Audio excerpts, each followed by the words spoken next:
Well, hello there.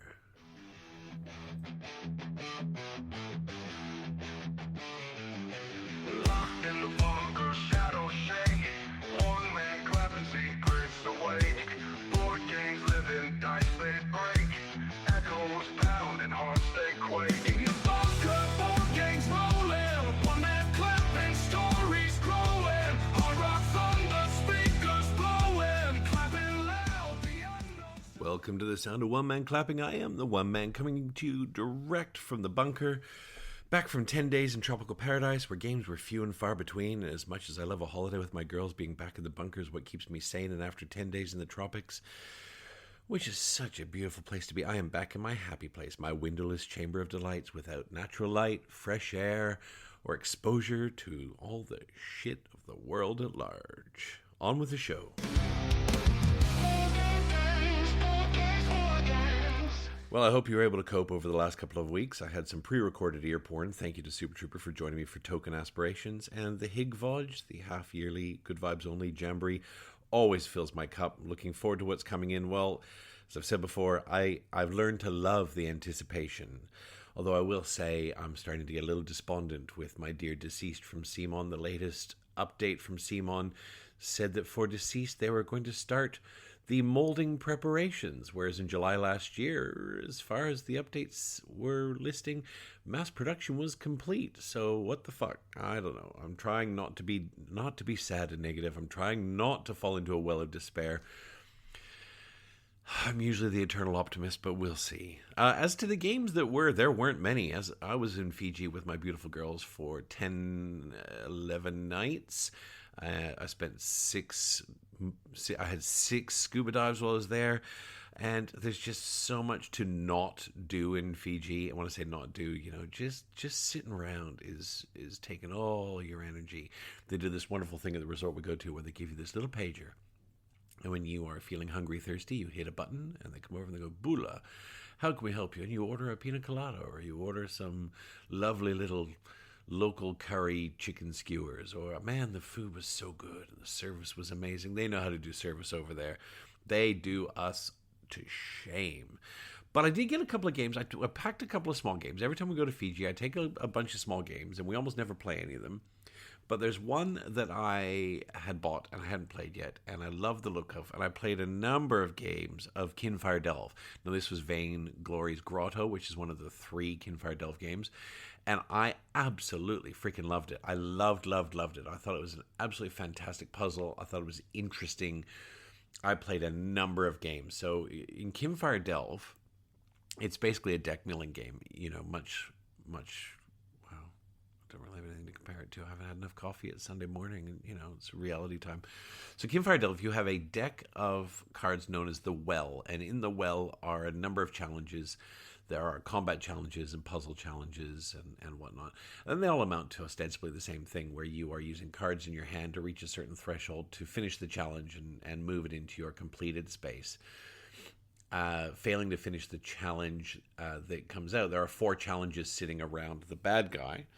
And failing to finish the challenge in any way, as in completing it entirely in your turn, will usually result in some sort of consequence. And that could be rolling down your hit die counter. It could force you to discard cards. There's a number of things that could happen.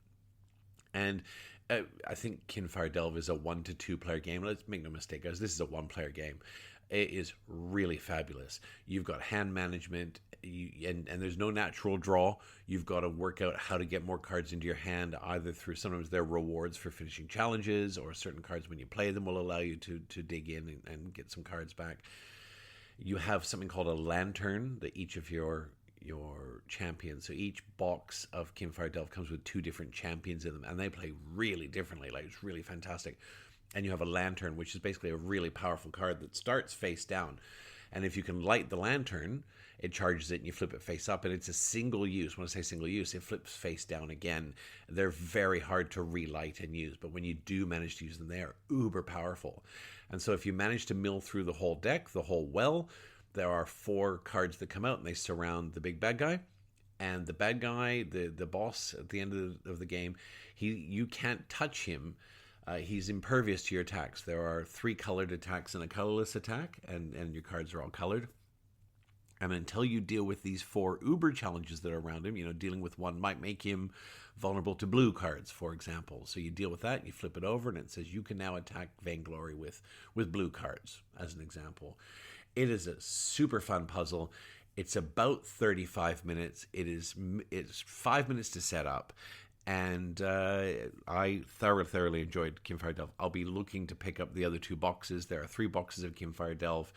I managed to get my hands on while I was away. I thought, oh, this is fantastic. I ordered a playmat, so that's here. And not that it needs it. It's just, it's one of those nice to haves. There aren't a lot of glamour bits for Kimfire Delve. There's an upgrade kit you can get that has special dice, because every time you do a challenge, you roll dice, and they can do, they either value add to it or they fuck you over just a tiny bit. And not badly. You can get nicer dice and a nicer life counter, but it's like $55 for, I don't know, 5 dice, and then what does it give you? 6 lantern cards that are foiled. I'm like, yeah, no, thank you. I don't need that. I'll spend $30 on a playmat though, and wonderful. So I'm looking forward to more Kimfire Delve. Kimfire Delve is out of stock in Australia and the other 2 boxes, but I'll be just keeping an eye on restocks. They're not out of print; they're just out of stock. I could get it from overseas for about $75 if I want to. But locally, they're only about $36. So I'll wait till it comes in stock. I'm not hungry for things to play. And to be honest, other than a little bit of stuff on the iOS, as in on my iPhone or iPad while I was away, I spent most of my time poolside, snorkeling. We did a few boat cruises, and I did a lot of dives. I spent a lot of time at the bottom of the ocean, and man, is that ever good for the soul. I saw some amazing things. Fiji is world-class diving, so... Yeah, so that's the games that really weren't many, but it's a return to form this week. Last week it was back to work, back to reality. Lucky I love my job. Last Monday was a public holiday, so it was statutory holiday for those of you overseas. It was Australia Day, and as such, my return to work was only a four-day week, which was a great way to come back. But this week's 5 days, working for a living. But back to work. Back to return to form. I got plenty of games in the calendar for this week, and it's a very exciting time. Boxes on the doorstep, new delights inside. Heaven's on fire, fields to divide. As for incoming, 4 exclamation marks. When you leave the bunker, when you leave Chez Hamas for what amounts to 11 or 12 days, Postman Pete ends up piling a bunch of stuff. And lucky for me, Lou was staying here. Lou has a full-time job. She's a young adult. Didn't really have the bandwidth, free time, or money, because as a young adult in our house, guess what? Mom and Dad don't pay for your fucking flights anymore, kid. Oh, adulting sucks 1 star. So Lou was here the whole time, house sitting, looking after our 1 remaining cat, and dealing with the packages from Postman Pete, which she lovingly piled up on the bed in the master bedroom. So I came home to a massive stack of boxes, which I was very excited to see. So from the top, Phoenix New Horizon is finally delivered. Thank you, Dean from Advent Games, a legend of service and pricing, and just an absolute gentleman. Phoenix New Horizon finally came. I had pre-ordered that a very long time ago when it was first released at Essen, and Dean went, yeah, well, we're going to pre-order that. I'm like, oh, that must be coming soon. Guess what? It was like 14 months or some shit. I don't know. Maybe not 14 months. It was a long time. And that's largely because Paraloco, who was the original publisher, I believe only published it in either Spanish or Portuguese. So DeVere picked up the reprint rights and had to go through a full reprint. So my copy is, of course, by DeVere. It's here. It's punched. I am very much looking forward to playing Phoenix New Horizon sometime on the New Horizon. Oh, and my baby, finally, Compile 2, Compile Main and Auxiliary 2 arrived. Same amazing production, considering that the publishing company that was looking after Compile was folded by their parent company, Greater Than Games, who also makes Spirit Island. Oof, watch this space for Spirit Island to be picked up somewhere. The production is exactly the same. The quality on those cards is exactly the same. Stunning foil on every single card. Those lovely metallic circuit highlights are amazing. And so now I have Compile and Compile 2 with both the auxiliaries. And I had a quick flick through, not to spoil them, but just a little taster on some of the new cards for Compile 2. And they are really different to Compile 1. So very much looking forward to getting that to the table with Super Trooper. He and I are big fans of Compile. And it's a lovely little filler that we'll either throw down in between games or... maybe if I'm picking up the peanut from his place or he's picking Beelzebubbles up from ours, we just look at each other and raise an eyebrow and go, quick game Compile? Quick game Compile? And it's pretty easy to slip in there. It's, 15, 20 minutes of back and forth, and we love it. So very excited to see that arrive. I bit the bullet while I was away. I actually ordered these while I was poolside in Fiji. I thought, oh, fuck it. It's just, ugh. Actually, it was, I think, I wasn't in Fiji. I was editing Token Aspirations, which is the episode where Super Trooper and I outline all the games we want to play for 2026 that are on our must-play list. And Super Trooper flagged he wanted to play the South Tigris trilogy with the expansions. And I had to break the news to him, like, I don't own the expansions. And he just looked at me over the table and he went, well, you got some work to do, motherfucker. So I was editing that episode. I thought, okay, fuck it. Because Garfield Games is in New Zealand. For those of you that don't know, the Legends of Garfield Games, they are based in New Zealand, which is just over the water from us. And, the Australia to New Zealand dollar is quite good. And they had a special on where if you spent over a certain amount, you got free shipping. And free shipping on games is always wonderful, particularly when it's international. So I ordered all the expansions for the South Tigris trilogy. So that's Tides of Trade for Wanderers, Body of Books for Scholars, Era of Experts for Inventors, which, small side note, I haven't yet played. And I do really, really like the South Tigris trilogy. And I've also ordered the Moon Saga campaign, which allows you to play all three in succession. Maybe not in the same day, maybe in the same day. And there's some carry-through mechanics from one to the next. So that's arrived. I finally received some quality of life enhancements for Deep Rock Galactic. I'd ordered the acrylic upgrades and this gorgeous playmat for it. For those of you that have been following along at home, I picked up a almost full pledge of Deep Rock Galactic on the secondary market for a guy who'd bought it all, opened it, never played it. It was $500 and some odd dollars worth of stuff that he was selling. I picked up for $180. So I thought, well, Board Gamer math. Think of all I saved on all of those products. Think of everything I saved. I saved so much money. Oof. Better get the playmat and the acrylic upgrades. So they arrived, which is fantastic. And the upgrade pack for Trickerion, which I adore. Fucking adore Trickerion. Trickerion is this masterwork of grim, dark, battling illusionists in, I want to say, late 1800s. It's got this very much the prestige feel, and it's very back and forth, and it's a Euro. Don't get me wrong; it's a resource management Euro.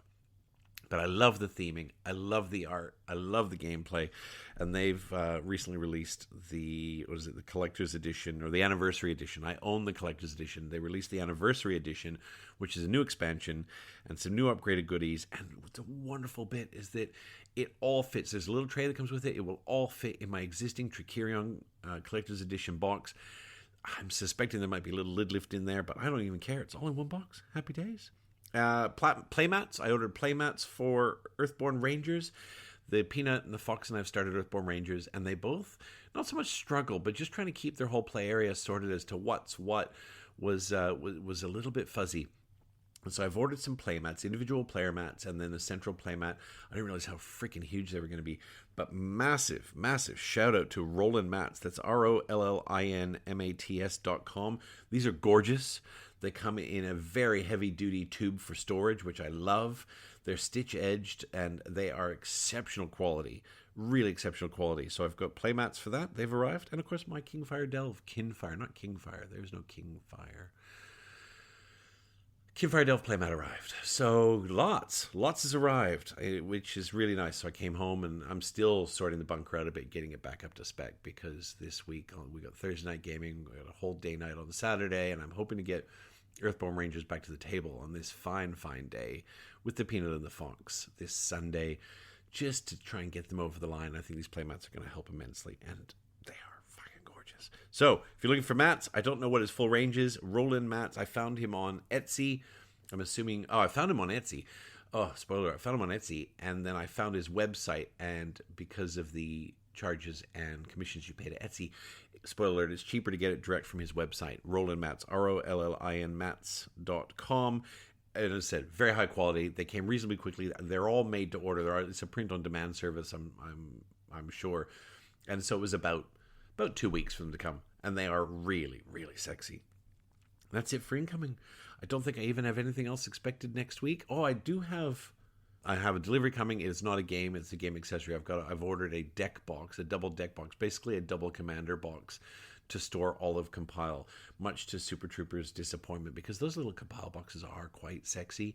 But meh, I put extra boxes up on the wall for decoration, and those little boxes will fit into nice little corners in the new bunker, because that'll be a new bunker next year. So that's coming. I don't have anything else on the way. Nothing else is shipping.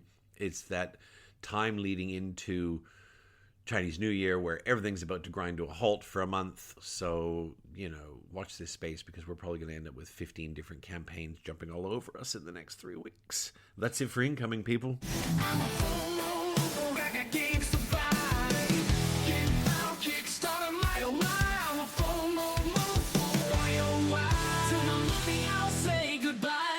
Welcome to FOMOMOFO, MC Crew, where I take you through my personal angst-ridden journey of capitalist acquisitionism.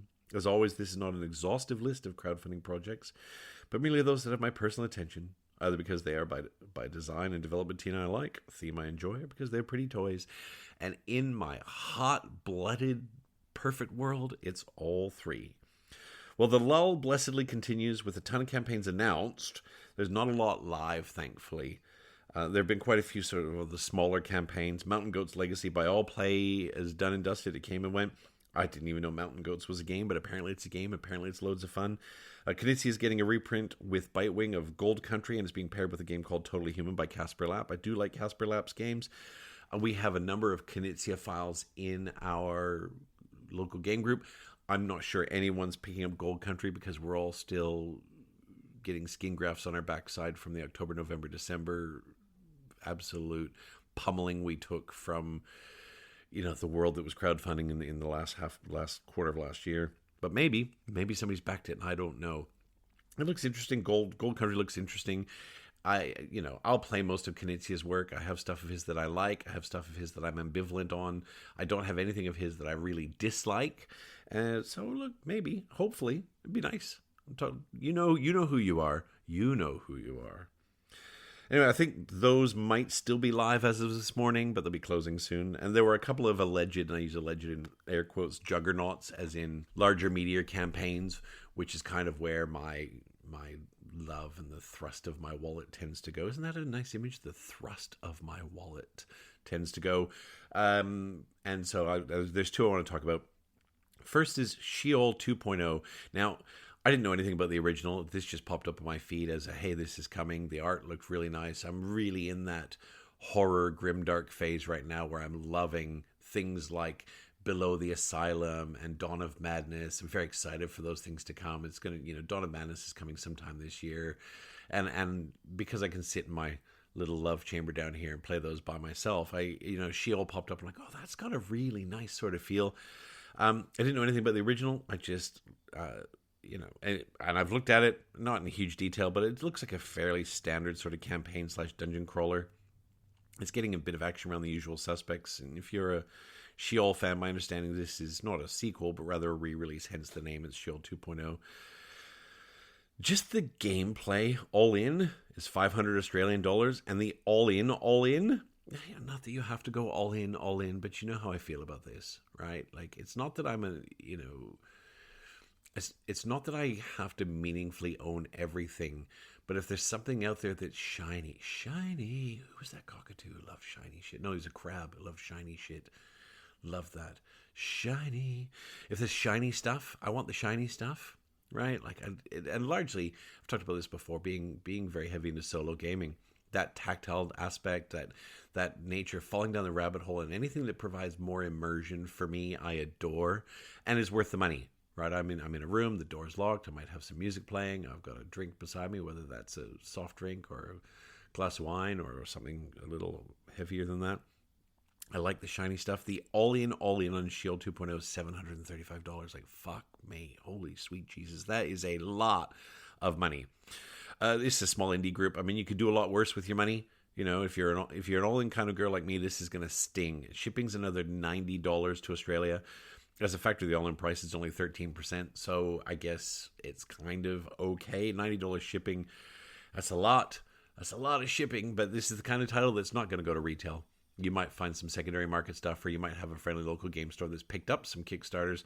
You'll be paying a whole lot more than that for them. Lunar Oak Studios, they have a few small titles to the name. And for me, I always like seeing a game that had a bit of a following. If you look at Sheol on Board Game Geek, it had a following. It had good ratings. There are people that really liked it.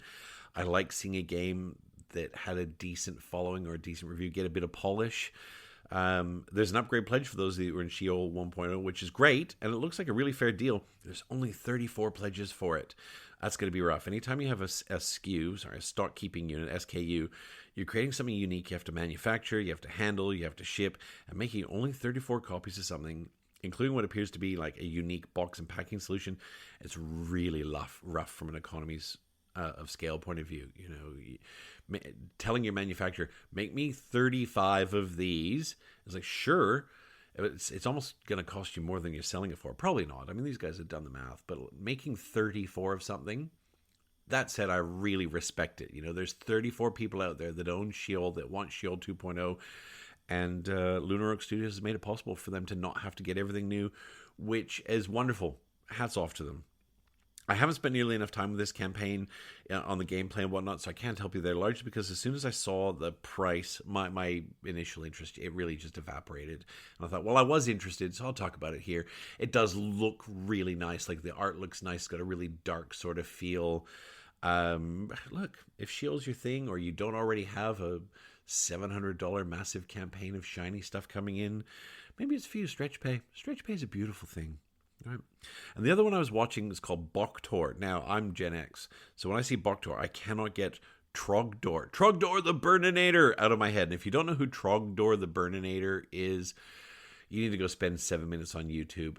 I'm not saying it will be a good 7 minutes, but for somebody who grew up in Gen X, Trogdor the Burninator is a thing. And when I see Boktor the game, all I see is that consummate V's and the little S dragon with the muscly arms. It's not that. Boktor, look, it's a one-shot 60-minute co-op dungeon crawler that apparently you can learn in 5 minutes, and it had some exposure around some of the usual suspects. And I say usual suspects, I think One Stop Co-op Stop covered it. I think there was a bit. I think Alex Radcliffe covered it on his channel. And so I thought, well, I'll have a look. And I've had a look. And look, it looks fine. It's got these like huge Everdell. When I say huge, I looked it up. They're only 13 centimeters tall. But these Everdell kind of tree structures that you've got to assemble. And your little meeps jump on and off them for battle. It creates a sense of heightened depth to the game. But all these things that you have to build out a punch board, they just give me the screaming ears. Because they never look good after half a dozen sessions. You know, even my little generators for Nucleum, which are only 3 centimeters tall, you know, they're constantly coming apart. You got to constantly put them back together, and they're fraying at the edges. And these things never look good after a while. I will say it's nice to see silkscreen meeples instead of minis for once. You know, this is all silkscreen meeples. All of the bad guys, all of the monsters, everything. It's all silkscreen wooden meeples. It's nice to see. I mean, I love minis. I think having a high-quality silkscreen meeple, you know, it's very Eagle Griffin vibes in that regard. It gives it very much a Tiny Epic Dungeons vibe, in a good way. I think Tiny Epic Dungeons, the rulebook is a hate crime, but the game's really fun. And if you want a little dungeon crawler, to be honest, Tiny Epic Dungeons is great fun. It's great fun with an emergent dungeon and having to keep your torch lit, and there's some push-pulls on there and getting to the bad guy at the end, and you've got all these lovely little silkscreen meeples. So it's giving those vibes in a good way. But the all-in deluxe for Boktor is $315 Australian. Now, and this looks like a first-time publisher, which I absolutely respect, and I want to support the little guy. You guys know how I feel about supporting the little guy. I think it's really important to support the little guy. You can get the base box for $80, and so there's options for everyone, but I'm struggling to see what you're actually getting for $300 here, given there's no minis, and I get the cost of production is going up every year, but $315 for silkscreen wooden meeples and a bunch of cards and some tiles that aren't even tiles. I think the map is actually cardstock. I'm not sure what's there. You know, shipping's another $90 almost. We're talking Australian, obviously I speak in Australian dollars, which is nearly 30%. You know, it's more. 30% on $315 that's more than 30%. My math sucks. I wish them well. My main concern here is that if I can learn the game in 5 minutes, is there $400 worth of value in the game? Is it going to be interesting enough to play multiple times? $400 buys really interesting games. You know, you can buy Egg Ammonia in retail for $235 Australian, and it is a really interesting game that sucks you in over and over and over. And God damn it, I got to get Egg Ammonia back to the table. I'm not sure that there's $400 worth of game there for me. particularly when I have Tiny Epic Dungeons, everything. I had the all-in Kickstarter with the playmat, and there's a little carry bag for everything, and the potions, and it's a great game that I don't get to play often enough, but I think the Peanut's getting to an age where Tiny Epic Dungeons is going to be right up her alley. Nothing's going up Peanut's valley, let me fucking tell you that right now.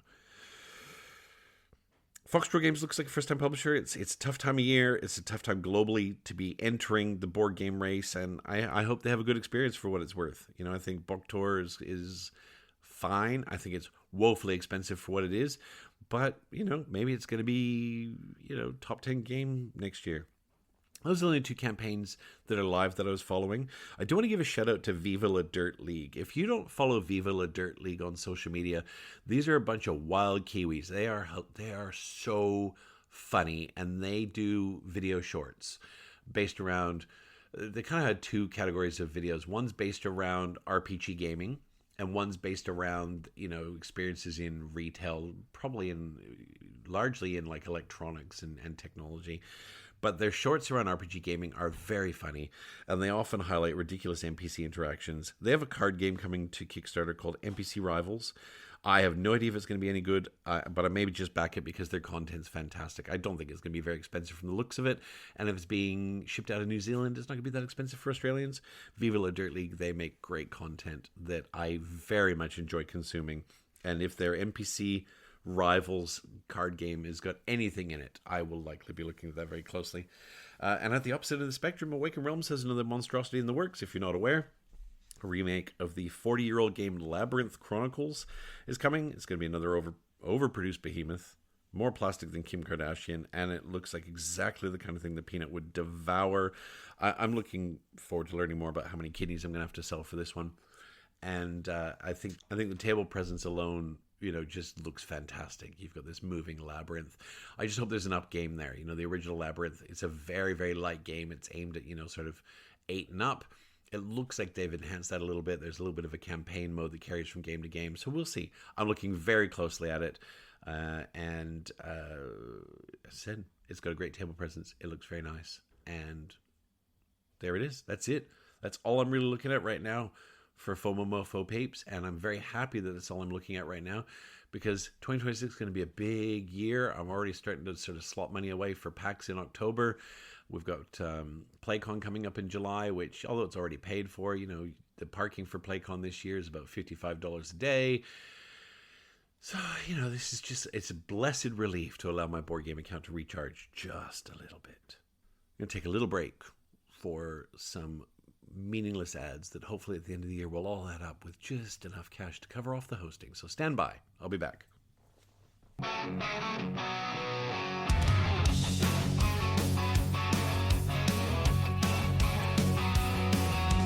Voices in my head, I'm talking to myself. What board game should I get down off the shelf? Well, Home C peeps, I know it was a quick run through today. There's not a lot of games that we play. There's not a lot going on. It's a very quiet time of the year for games. It is not a quiet time of year in the world. If you're listening to this sometime way in the future, this is the end of January 2026, which I assume is going to be in the history books at some point. And I want to talk about, I've called this episode Raising Weapons. Raising weapons, and the Fox and I, when we have chats, really behind closed doors with ourselves, we're raising 3 girls, and we, she and I tend to refer to that as we are raising weapons. We're raising weapons to release out in the world, because the world is a cancerous shit show on a good day, right? And it's our job to empower these girls with resilience, with capability, and with the ferocity to deal with what's coming. We all have opinions, all of us. And whether or not we're aware, we share those opinions with our world constantly. Having 3 girls, I'm going to tell you, it makes me hyper vigilant on what I'm putting out there in certain realms. It's hard enough on them without their dad accidentally saying something flippant, something that in the moment seems trivial and small, but could potentially resonate with them for weeks, And as an example, with young girls, it's food. You'll be very careful about how you talk about food with teenage girls. It's a very hard place out there. Our girls don't have social media till they're 16. That's been the house rule. So the new rules in Australia banning it, but it's irrelevant to us because we've never allowed social media in our house till that anyway. But I mean, our 10-year-old, the Peanut, she already comes from home being fat shamed at school, and it's not by the boys, it's by the other girls. And let me be clear, the Peanut is not a fat little girl. She's gorgeous and fit, and she can run, and she can ride her bike for 3 hours. She can bushwalk, and she's in all kinds of wonderful shape. And so the Fox and I, my amazing wife and I, we are very deliberate in our language. There's a lot going on in the world right now, and we have OMC listeners all over the world. And while I might seem flippant from time to time, I tend to go off on tangents, and I get a little sweary, and I make some jokes that maybe are a little bit tangentially off color. I want you to know I am deliberate in my language. And there are moments in post when I'm editing and on reflection I think, whoa, that's not the right thing, or fuck me, that was a seriously unhealthy thing to make light of. There's a lot of stuff that hits the cutting room floor in post. Not a lot. That sounds like I'm really quite thoughtless. But certainly every 2 or 3 episodes or so in post, I find something, I go, you know what, that's not the message I want to put out there. That's not how I want to identify. That's not who I want to be. And so I've thought a lot about whether or not to go down this road with you, dear listeners, but I feel I owe it to you. As a good Canadian, in Canadians, we have a very specific slant in that we don't like words like acceptance or tolerance, because that indicates that there's something we need to tolerate, right? We have a very different view. And as a good Canadian, I've decided that while my reach might not be fabulously huge, it's big enough. And there's a lot going on in the world. And I'm not going to rehash it so much, but suffice to say, there are a lot of opinions out in the ether. I'm not here to name names, but I do want to talk about a couple of specific examples. There's some content creators, most notably one with the Dice Tower crew that's gone on record with a very divisive opinion. And I'm not singling this out. There are a number of people online that have decided that that's their opinion. It's not isolated to them. Some of our very own content creators in board games here in Australia have made similar statements. And as I said, I'm not here to name names. But know that these comments were made in an open forum and by notable Australian content creators. And let me be clear. I do not pass judgment on your right to have an opinion. Okay, I am not a freedom of speech person. We don't have freedom of speech in Australia or Canada. We don't have the right to say whatever we want with impunity. We have the right to say and have an opinion within reason, but I don't pass judgment on your right to have an opinion. You absolutely have a right to have an opinion. And this is one of the reasons the Fox and I are raising weapons, where we're raising young girls who are able to go out and discern good and identify value in the world around them. But opinions have consequences. So you can say whatever you like, within reason. If you want to get into hate speech or whatever, like I'm happy to stand here and go, okay, you have a right to that opinion, but they have consequences. If you say something divisive, and let me be clear, I don't think any of these individuals are saying these to be divisive. I'm reading this as this is actually their genuine opinion on the matters. And I'm not going to talk about the specific opinions, guys. This is not a clickbaity. I'm not here to rehash what's happened. Opinions have consequences. And look, I think, and I will say, one such opinion, right? This is following the first murder of an American citizen. Not the first. I've gone down the rabbit hole. There have been 7 murders by ICE, by the way, in the U.S. But this is the first one that hit the news. This was the 37-year-old mother who was executed in her car. And here in Australia, there's an individual in the board gaming industry who decided to issue his final statement on a debate online of, I think ICE is great. Now, okay, I respect your right to an opinion. I absolutely do. And if that's how you feel, it's not okay with me, but at the same time, it's not my place in the world to hold you accountable publicly.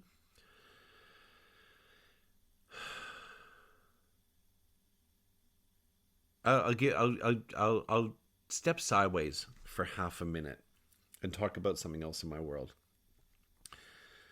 that I don't talk about a lot, but I think if you've listened to me religiously, or if you've listened to a lot of the back catalog, My eldest daughter is part of the LGBTQ community, and very proud and very brave, and she is a weapon. She is 19. She is weaponized and out in the world. She is successful. She has finished her college qualifications, is working in her career, and she is kicking goals and just racing down the street of life, and we are so proud of her. I think she was about 14 when she came out, maybe 15, 14 when she came out. It was a very hard thing to do. And I, of course, had to make some announcements. And you might say, well, why are you announcing that your daughter is LGBTQ? Well, it's because my eldest daughter is transgender. Okay? And this is not something that's like, well, your sexuality, if you're gay or you're lesbian or you're bisexual or you're pansexual, whatever it is, that's your business. That's only between you and the people you love. But when you are going to be transitioning from one gender to the next, that's not something you can just say, well, we're just going to let the world take its toll. So on my socials and with my dear friends and family, I reintroduced my daughter, and I made it very clear that if anyone had an issue with this, please let me know, because you will be immediately excised from my life. Because I have no room in my world for hatred. I have no room in my world for acceptance and tolerance. This world is not about acceptance and tolerance. This world is about love and our fellow man. And nothing is more pertinent right now in 2026 than this. And I have to say that there was nobody in my world that had an issue, because I surround myself with people who are like-minded. But when you say to me, I think ice is great, I'm done. I am done. I am done. I'm like 100% done. Right? So there's a couple of content creators out there that have made comments that would be called divisive, and I don't believe they made these comments to be divisive. But I am done consuming the content. Okay? Your opinions are powerful, and I will fight for your right to have an opinion. My girls are being raised as weapons. They have their own opinions. It's my job to help them form theirs while empowering them to come to their own conclusions. And that's the world we live in. If one of my daughters decided that they thought ice was great, well, they're my daughter. I can't be done with them. I'd have to hope that my opinion, and being raised in a home where we are not accepting, we are not tolerant, where we just think humans are humans, that they would come to the other side. And make no mistake, I will die on the hill that allows individuals to have an opinion and to express that in a healthy manner. But I'm going to circle back to opinions have consequences. I will also die on the hill that stands for fair and moral treatment of my fellow humans. I'm going to very much struggle to engage with any content creators who have expressed opinions in support of the horror and the terror and the tearing down of humanity that is happening around the world. And I'm not just talking about the United States. My heart goes out to you guys, and that's not to close myself off to quality content, but like J.K. Rowling and Harry Potter, I find myself unable to dissociate the art from the artist. I find it very hard to celebrate Harry Potter, given that I have a transgender daughter and that J.K. Rowling has been so vocal in using her money and her quote-unquote influence to make their lives harder. Why would you go out of your way to make a human being's life harder because you don't agree with them? And I will defend J.K. Rowling's right to have an opinion. Right? She has an opinion. That's great. It's unfortunate she has as much reach and influence as she does, that opinion is heard by so many people. What gives me hope in the world today is that there are so many people standing up against that opinion. And much the same way, let me be honest, I'm not trying to be flippant here. I wouldn't attend an art exhibition of Hitler's work. He was apparently a voracious painter. I'm going to struggle to engage with the output of groups that express an opinion that say it's okay to murder someone just because they had their own opinion. OMC and everyone that is One Man Clapping adjacent, I know I speak for everyone, all my colleagues, everyone in my wider group, the guests we've had on the show, we stand with the downtrodden. To those of you listening from Minnesota, and yes, OMC, I had a look this week. We have listeners in Minnesota. I stand with the families that are being oppressed. To those of you listening from Ukraine, we have listeners in Ukraine. I don't know whether they're Russian or Ukrainian listeners, but I can do nothing for you except let you know that I hear you. I have a very small reach. OMC is a small channel. But know this, I stand for your right to be heard. And if, like one of my Australian colleagues, you have an opinion that quote-unquote ice is great. I believe in your right to have that opinion. I do, however, reserve the right to excise you from my life, from the lives of those around me, from the growing minds that I'm nurturing into the world. I'm forging 3 weapons to unleash on the world, weapons for good, and they will know you for what you are. Opinions have power. The power to build, the power to destroy, the power to give life to new ideas, and the power to bring ideas to life. They have the power to end ideas as well. And I'm 52 years old this year. I will miss the content of those creators and individuals that have spoken. I will miss it. They have brought me a great deal of joy over the years. But if I choose to do nothing, if I choose to accept, and if I choose to just keep going, then I have also passively chosen to say, hey, ice is great. I apologize, dear listeners, for the seriousness of voices in my head this week. I've said many times that this broadcast is my own therapy session. Thank you if you're still listening at this point. And I also often sit here and tell you that I am effusively positive. I am an effusively positive and optimistic person. I am. Tomorrow brings choices, just like today. Thank you for choosing to listen to OMC. I choose tomorrow. I choose a better tomorrow. And I just hope as a human race we get through this, better for it. And those of you that are going through shit, I hear you. I see you. We hear you. We see you. This week's clap goes to everyone standing up, guys. Everyone being told they can't. I'm 20,000 kilometers from all the terror, all the horror, and all the nonsense, and I'm afraid. I can't imagine what it's like to be right in the middle of it. This is for you. Thank you for being the voice of reason. Thank you for standing for those of us that can't be there.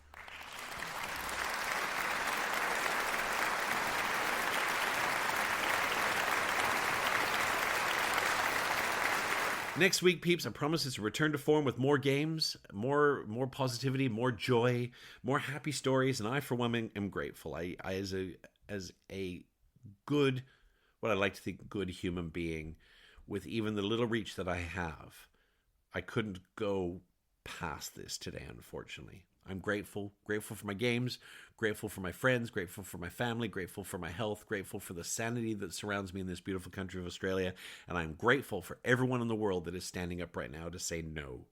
You can reach me on all the socials. Find me on Facebook by searching One Man Clapping. You can join the One Man Clapping Guild on BGG, subscribe to Guild 4426. You can help OMC by dropping me a like on Facebook or Instagram, by leaving a review on whatever platform you choose. If it's a bad review, it's okay. I'll survive. I will stand for your right to think I'm shit. That's perfectly fine with me. Thank you as always for your time. Your time is precious, and the fact that you chose to waste an hour of it listening to how I spend my time is always humbling. Until next time, get your game on, even if you got to play with yourself, because sometimes that's the only way you're going to get a game in anyway. This week's episode has been brought to you by freshly ground coffee. Fuckloads of it. Peace out, mofos.